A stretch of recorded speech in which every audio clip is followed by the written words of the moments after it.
I was once told that women lose their value after 30. It literally drops in half. I was 29 and I had 6 months before I turned 30. It was during a podcast with the late Kevin Samuels, and I argued with him.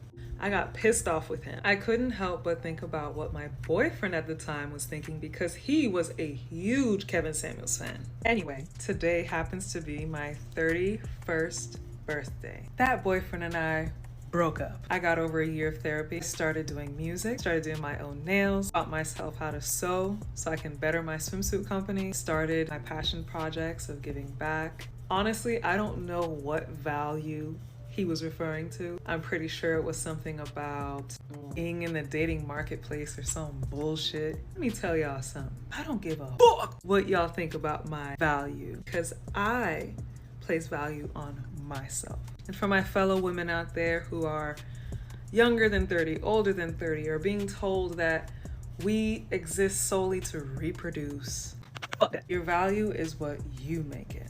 I don't care how old I am. I care about how old I feel, how old I look, and how wise I'm becoming. Because baby, with age, I don't hesitate to set boundaries. I know my worth. The enemy wants you to think otherwise so you can rush into situations that are not for you. So translation, she's still on the sexual hamster wheel, and that last guy that she was with, he's gone. Intrinsically, because Kevin Samuels, that time that she had to talk with him, it was everywhere. It's probably viral. You could probably look it up today.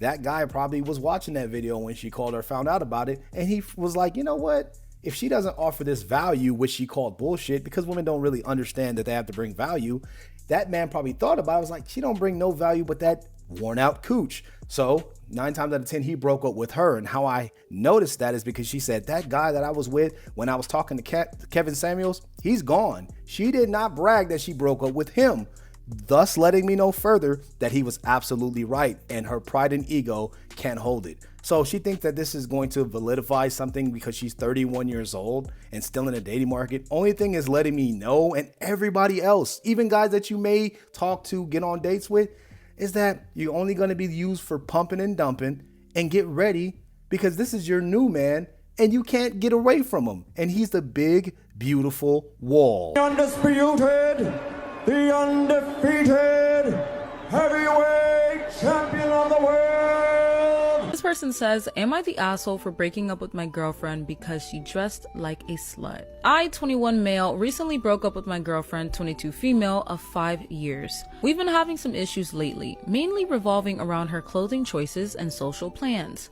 She's been dressing a lot more provocatively than she used to. The breaking point came when she and her friends started planning a girls' trip to Miami. I'm not naive.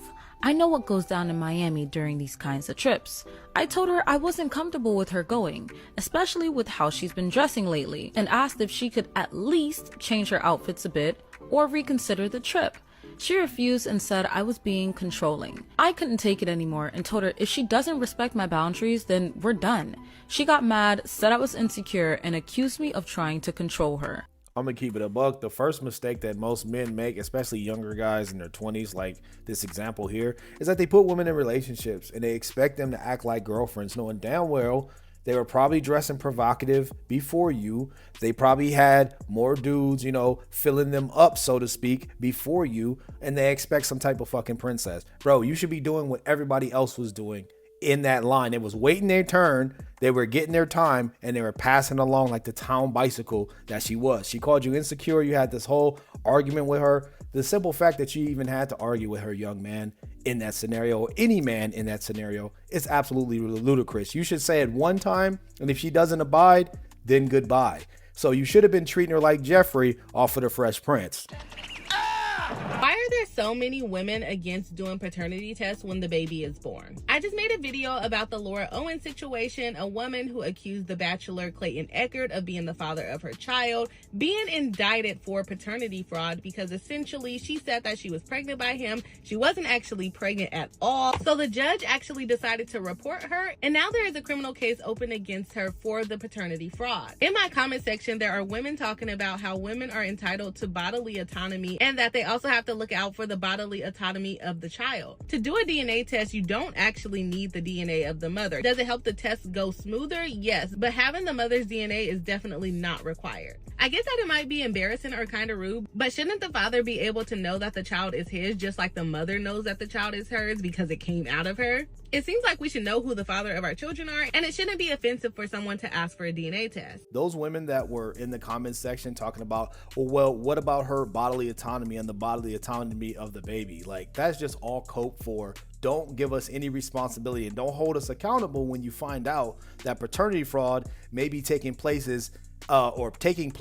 like upwards of 80% of most cases where, you know, they don't know who the father is. Even in France, it's weird because they don't even pay attention to that. There's no cases. You can't make a case for it because they just there's a lot of cheating that goes on in France. So a lot of children don't belong to the fathers. The biological fathers are probably just, you know, sonning and daughtering a whole bunch of other people's seeds. But for some reason, that shit just goes overlooked. They don't even consider it a crime. And they just say, well, fuck it. It's too much cheating going on anyway. It's wild. But this should have been a thing when I was born in the 80s. This should have been a thing when you guys were born. It's wild, bro. It's just wild that there's a paternity fraud case being brought forth against a woman. Like, this should have been happened. I'm being dragged by feminists for advocating to respect men. I have been told that I'm a slave, that I have no self-respect. Here's the funny thing though. Women will serve a stranger, a man, for a paycheck, but think that serving the man they say they love is slavery. Isn't that funny? And then the other thing is, seriously, my husband is a really good man. He's not perfect, but neither am I. He does so much for me, even around the house. We support each other's business. We pray together. I mean, where's the inequality, girls? Get it together. Like, we need to start thinking soberly and stop just eating this feminist propaganda. It's serving no one and is destroying our homes. Most of the women that are having an issue with this, these feminists, quote unquote, their homes are already destroyed, or they have destroyed their own homes or come from a destroyed home. So a lot of them, it's like talking to a brick wall. And that's why they always will face the wall at the end of the day. But to be totally honest, like, let's just get down to earth for a second. The reason why those women say those things, or, you know, they sound radicalized like feminists and stuff, is because they're jealous.